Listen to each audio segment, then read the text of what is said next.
नमस्कार सर्वांना, Rupali delicious kitchen मध्ये आपलं स्वागत आहे। आज आपण मस्त बटाटा खीस आणि भिजवलेल्या साबुदाण्याचे असे खुसखुशीत आणि कुरकुरीत पापड बघणार आहोत। करायला अगदी पटकन आणि झटपट होतात, थापायला असे पटपट होतात, अगदी झटपट तयार होतात हे पापड आणि खायला अगदी अशी खुसखुशीत आणि कुरकुरीत लागतात।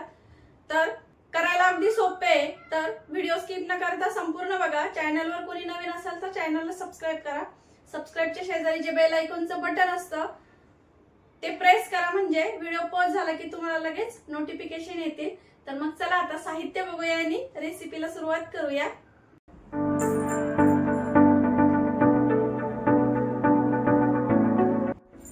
तर आज आपण भिजवलेल्या साबुदाण्यापासून आणि कच्च्या बटाट्यापासून छान असे पापड करणार आहे। अगदी असे खुसखुशीत आणि कुरकुरीत तयार होतात हे पापड आणि खायला पण एवढे छान लागतात ना काहीतरी, आणि थोडीशी वेगळी रेसिपी आहे, त्यामुळे व्हिडिओ स्किप न करता पूर्ण बघा। तर आपल्याला याचा आता हे असे छान मोठे मोठे बटाटे घ्यायचे, शक्यतो मोठाच बटाटा घ्यायचा। आता मला आहे मिळाला तसं मध्यम, काही मोठा असा घेतलाय मी इथं। तर आपल्याला याचा खीस करून घ्यायचा आहे। आधी इथं पाणी घेतलंय, डायरेक्ट पाण्यात करा किंवा एखाद्या ताटात खीस करून लगेच पाण्यात टाकायचं, म्हणजे खीस पांढरा शुभ्र आहे तसाच राहतो आणि लाल किंवा काळा पडत नाही। तर खिसणी अशी मोठ्या याची घ्यायची आहे, म्हणजे खीस असा मोठा मोठा पडतो आणि बटाटा उभा धरायचा, म्हणजे खीस असा लांब सडक पडतो।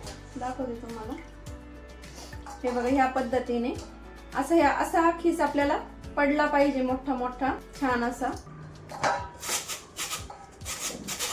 अशा पद्धतीमध्ये करून घेते मी आता। हे बघा असा खीस पडला पाहिजे आपला। आता सगळा बटाट्याचा खीस पाडून घेते आणि नंतर पुढची रेसिपी दाखवते। तर हे बघा 2 किलो बटाट्याचा असं छान खीस पाडून घेतलं इथं। तर आता हा आपल्याला स्वच्छ 2 ते 3 पाण्याने धुवून काढायचा आहे। तर हे बघा असं एकदम स्वच्छ पाणी निघेपर्यंत आपल्याला हा खीस धुवून घ्यायचा आहे आणि त्याचं जे लालसर पाणी असतं ते पण पूर्ण निघून गेलं पाहिजे। आणि बघू शकता तुम्ही असं स्वच्छ पाणी दिसतंय, आधी कसं असं लालसर असं पाणी दिसत होतं। आणि आता यामध्ये आपण पाव चमचा भरून तुरटी टाकणार आहे, जेणेकरून खीस आपला काळा पडणार नाही आणि वाळल्याच्या नंतर जेव्हा आपण तळतो पापडी किंवा पापड किंवा बटाट्याचा खीस असतो तो लालसर होत नाही त्यामुळं। तर तुम्ही हे रात्री तयारी करून ठेवू शकता, अशी खीस तयार करून ठेवायचा रात्रभर आणि सकाळ उठल्या उठल्या पटकन अशा पापड्या तयार होऊ शकतात तुमच्या। तर अशी पण तयारी करून ठेवली तरी चालते, म्हणजे झटपट तयार होतं सकाळच्या गडबडीमध्ये। तर आता आपण लगेच करणार आहे, मी आत्ता खिसलेत लगेच आणि लगेच आपण करणार आहे। पाण्यात ठेवल्यामुळे ते छान असे कडक झालेत, बघू शकता तुम्ही, असेच पाण्यात ठेवायचे। आता एका साईडला मी पाणी पण गरम करायला ठेवलं होतं।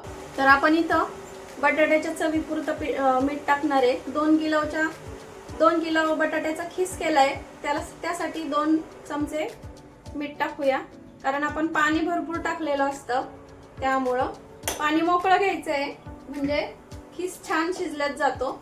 आता पाण्याला उकळी येऊ द्यायची आहे।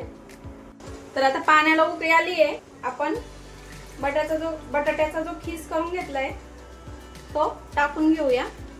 गॅस फुल ठेवायचा आहे, जोपर्यंत बटाट्याचे खीस टाकल्याच्या नंतर उकळी येत नाही तोपर्यंत। आता सर्व खीस असाच पातेल्यात टाकून घेते। आता पाण्याला उकळी यायला लागली आहे, गॅस आता आपण उकळी आल्याच्या नंतर गॅस मध्यम करायचा आहे, तोपर्यंत आपण पुढची तयारी करून घेऊया, म्हणजे नंतर गडबड होणार नाही। तर इथं पाव किलो साबुदाणा भिजत टाकलेला आणि छान असा भिजलाय, 4 ते 5 तास भिजत टाकायचा छान। तर हे बघा असं मोकळा करून घ्यायचा आहे, असं मोकळा सुटसुटीत करून घेतला इथं। आणि आपण इथं बटाटा पण इथं पाव किलोला थोडासा एखादा बटाटा जास्त आहे, तर पाव किलो आपण इथं बटाटा घेतलाय उकडलेला बटाटा जास्त टाकायचा नाही। साबुदाणे वाटलेस तुम्ही कमी अधिक करू शकता, पण बटाटा खूप जास्त टाकायचा नाही। 250 ग्रॅम उकडलेला बटाटा घेतलाय इथं मी। आता आपल्याला याला सोलून आणि मॅश करून घ्यायचं आहे। तर बटाटा सोलून घेतलाय, तर आपल्याला आता मॅश करून घ्यायचा आहे बटाटा। आता ज्या खिसणीने आपण खिसून घेतला होता त्याच खिसणीने मॅश करून घेते। पटकन होतो म्हणून. तुम्ही बारीक पण खिसणी घेऊ शकता. तर हे बघा सर्व मॅश करून घेतलंय खिसणीने. अजून हाताने थोडा मॅश करून घेऊया आपण. आता आपल्याला यामध्ये भिजवलेला साबुदाणा टाकून घ्यायचा आहे आणि आपल्याला बटाट्याचा खीस 80% शिजवायचा आहे, कारण आपण खाली काढल्याच्या नंतर पण त्याची प्रोसेस चालूच राहते. आता हे मिक्स करून घेऊया. साबुदाणा शिजवायची गरज नाहीये की वाफवायची गरज नाहीये, ते का ते पुढे सांगणारच आहे मी. तुम्ही फक्त व्हिडिओ स्किप न करता पूर्ण बघत राहा. आता हे बघा सगळं मिक्स करून घेतलंय. हाताने मॅश केलं बटाटा तरी चालेल, काही हरकत नाहीये, कारण आपल्याला त्याला काही सोऱ्यात घालायचं नाहीये सारण. आता आपल्याला साबुदाणा आणि उकडलेले बटाटे इतकंच आपल्याला इथं मीठ टाकून घ्यायचं आहे, कारण आपण खीस शिजवताना त्याच्या पुरतं मीठ टाकलंय. तरी इथं मी पाऊण चमचा मीठ टाकते, म्हणजे 1 चमच्याला थोडंसं कमी. तुम्हाला आता इथे हिरवी मिरची वापरायची की लाल तिखट वापरायचं आहे त्यानुसार तुम्ही इथं वापरा. तर मी इथं लाल मिरची वापरते, उपासाला जी चालते ना, बारीक करून घेते. तर हे बघा अख्ख्या लाल मिरच्या मी इथं बारीक करून घेतलेल्या आहे.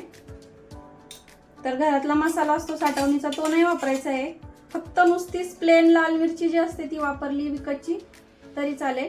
तरी मी इथं 1 ते 1.5 चमचा टाकते. तुम्ही तुमच्या तिखटानुसार टाका, थोडीशी कमी अधिक केली तरी चालेल. आता हे सर्व आपली तयारी करून झाली इथं. आता खीस शिजलाय का 80% ते बघूया. तर बघू शकता खीस आपला किती छान असा पांढरा शुभ्र झालाय. तर हे बघा 80% आपला खीस शिजलाय. आता काढून घेऊया. आता आपण जे हे सारण तयार करून ठेवलंय, आता खीसचा मी गॅस बंद केलाय आणि आता हे सारण जे काढून ठेवलंय यामध्येच आपल्याला खीस काढून घ्यायचं आहे गरम गरम. या साबुदाण्यावरती खीस काढून घेतला की ते आपोआपच वाफवलेच जातात आणि शिजवायची गरज पडत नाही. तर आता आपल्याला सर्व खीस असंच काढून घ्यायचं आहे यावरती बटाट्याचा,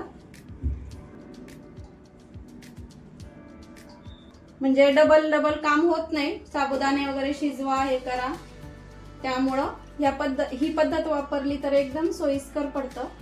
आणि खीस मधलं जे पाणी असतं ते पूर्ण शक्यतो निथळून टाकायचं आहे, अजिबात पाणी येऊ द्यायचं नाहीये. आता हे सगळं मी काढून घेते खीस ह्या भांड्यामध्ये. तर हे बघा सगळं खीस आपण याच्यावरती काढून घेतलाय. आता हे मिक्स करून घ्यायचंय आपल्याला. गरम गरम आहे तोपर्यंत छान मिक्स करायचं. गरम आहे त्यामुळं चमच्याच्या साह्याने करते, झाऱ्याच्या साह्याने करते.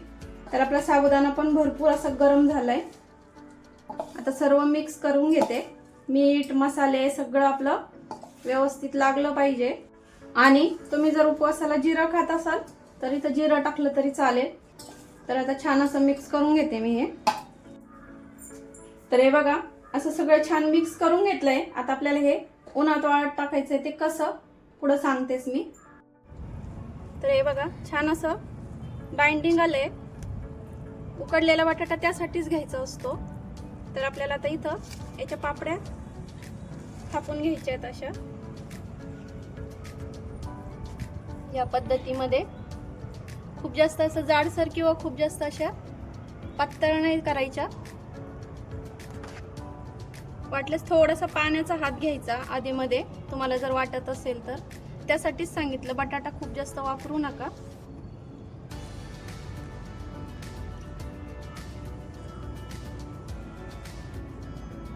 तर आता सर्वच ह्याच पद्धतीने मी करून घेणार आहे. छान असं कडकडीत उन्हामध्ये टाकायचे म्हणजे पटकन वाळतात. तर अशाच या पद्धतीने सर्व करून घेते मी. तर बघा आपले साबुदाणा आणि बटाटा खीसचे पापड किती छान झाले आणि वाळून जेवढे बारीक झाले ना त्याच्या दुप्पट असे छान फुलतात ते. तर आता तळून पण दाखवते तुम्हाला मी. हे तेल आपल्याला छान असं गरम पाहिजे, एकदम असं कडकडीत. तर गरम झालंय का बघूया. तर तेल छान असं गरम झालंय आणि बघू शकता किती छान अशी फुलली आपली.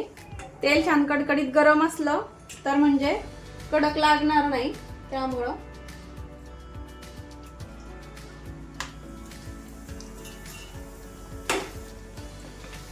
तर थोडीशी प्रेस करून आणि आपण तळून घेणार आहे.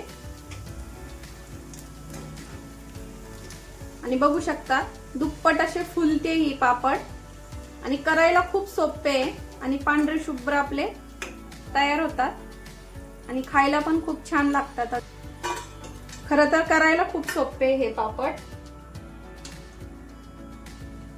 आता भरपूर असे तळून घेते मी तुम्हाला दाखवण्यासाठी.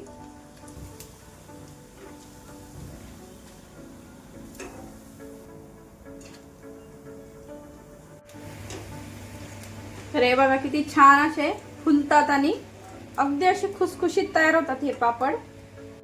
तर बघू शकता छान असे दुपटीने फुलतात आणि खायला पण अगदी खुसखुशीत लागतात हे पापड आणि करायला सोपे आहे. खूप जास्त वेळ लागत नाही. अगदी 2 किलो बटाटा आणि 1/2 किलो साबुदाणा एवढ्या मला पापड करायला फक्त अर्धा तास सुद्धा लागला नाहीये. तर बघू शकता छान असे फुलतात आणि खायला पण एवढे टेस्टी लागतात ना. फक्त मीठ आणि मिरचीचं प्रमाण एकदम व्यवस्थित ठेवायचं वाळवणीच्या पदार्थांना. त्यामुळं छान होतात पदार्थ आणि चविष्ट पण होतात. तर बघू शकता तुम्ही असे छान आपले बटाटा साबुदाण्याचे पापड इथं तयार झालेले आहे. तर रेसिपी कशी वाटली? अगदी झटपट तयार होणार आहे आणि खायला पण खूप छान लागतात, असे खुसखुशीत लागतात. तर तुम्हाला एक मी तोडून पण दाखवते. तर बघू शकता तुम्ही याचा चिवडा पण करू शकता. छान होतो चिवडा पण असा मस्त असं कुस्करायचे आणि यामध्ये शेंगदाणे, तळलेले शेंगदाणे आणि मस्त हिरव्या मिरचीचे तुकडे टाकायचे. खूप छान लागतात खाण्यासाठी. तर नक्की ट्राय करा आणि कमेंट करून सांगा मला की अशी झटपट तयार होणारी आणि खुसखुशीत पापडची रेसिपी तुम्हाला कशी वाटली ते. तर बघितले ना तुम्ही, अगदी तुम्हाला तळून दाखवले तर एकदम असे छान दुप्पट असे फुलतात हे पापड. तुम्हाला मी तोडून पण दाखवले तर अगदी असे छान खुसखुशीत कुरकुरीत तयार होतात आणि अजिबात असे तेलकट होत नाही हे पापड.